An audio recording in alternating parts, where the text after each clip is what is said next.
La préservation de l'environnement ne serait pas prioritaire pour l'État et pour les élus du territoire.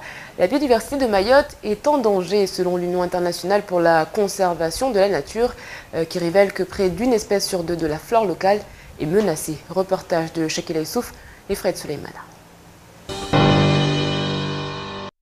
Le baobab malgache représente 6,7% des 610 espèces de plantes vasculaires indigènes présentes à Mayotte. L'ensemble de la flore, à l'exception des mousses et des fougères, soit la majorité des plantes, sont en danger.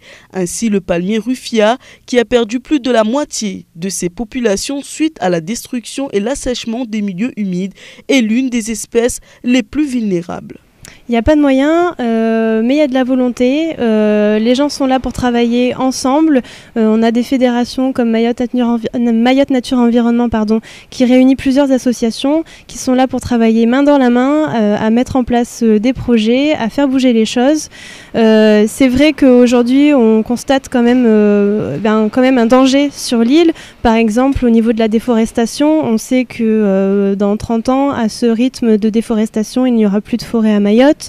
Mayotte dispose pourtant d'une biodiversité exceptionnelle. Le Conservatoire botanique national des Mascarins, la Fédération des conservatoires botaniques nationaux et le Muséum national d'histoire naturelle regardent impuissants se détériorer cette belle nature. Les élus locaux de Mayotte n'ont pas encore compris qu'il faut protéger la biodiversité, c'est-à-dire la faune et la flore. Il faut protéger notre petit territoire qui est Mayotte parce que l'équilibre naturel est en danger.